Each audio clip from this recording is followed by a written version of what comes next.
পারলে আমরা গায়ের রক্ত দিব, সুমন ভাইয়ের কিছু হইতে আমরা দিব না না না।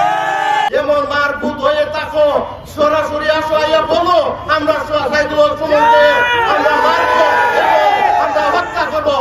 আমরা প্রশাসনের লোক লাগবে না, আমরাই তোমাদেরকে পিটিয়ে হত্যা করে দেবো।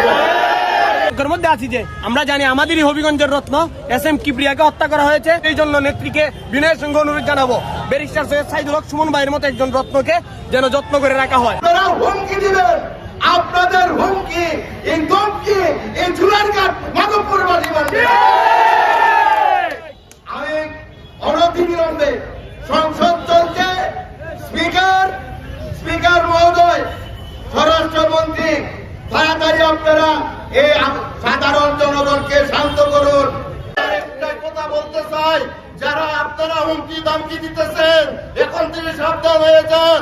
আর নইলে আমাদের ব্যারিস্টার সুমনের উপরে যদি একটি ভুলের আঘাত থাকে, আমরা যাকে সন্দেহ হব তাদেরকে আমরা পতন দিয়ে বলে দিতেছি, আমরা যাকে সন্দেহ হবে তাদের বাড়িঘর পুড়িয়ে দিব। আপনারা সাবধান হয়ে যান। আমরা সারা বাংলাদেশের আলোড়ন সৃষ্টিকারী এবং আমাদের মানবতার ফেরিওয়ালা সাইদুল হক সুমনকে কেউ থামিয়ে রাখতে পারবে না। আমরা সুন্দরবাসী, আমরা এতদিন অন্ধকারে ছিলাম, এখন আরো আলোর পথে আমরা এগিয়ে এসেছি। আপনারা জানেন আমাদের সাইদুল হক সুমন এমপি যখন হয়ে সংসদে গেছেন, তখন থেকে আমাদের সুন্দরঘাট মাধবপুর জনগণ আমাদের উন্নয়নের গণজোয়ার চলছে। আমাদের রাস্তাঘাট, বিভিন্ন কাজকর্ম এবং বিভিন্ন উন্নয়নের কাজ চলছে। তারা ওইগুলা বরদাস্ত করতে পারে এবং তারা যে আগে চুরি ডাকাতি করছে ওইগুলা বের হয়ে যাবে, এই জন্য তাকে হত্যা করার পরিকল্পনা করতেছে। আমি আরেকটি কথা বলতে চাই, আমাদের সুন্দরঘাট প্রশাসনকে আপনারা সবার আগে জানেন এই হত্যাকারী কে ষড়যন্ত্র করছে। আপনারা যদি সত্যি জঙ্গলের ভিতরে এর হত্যাকারীর যদি বের না করে, আমরা রাস্তাঘাট বন্ধ করে দিব।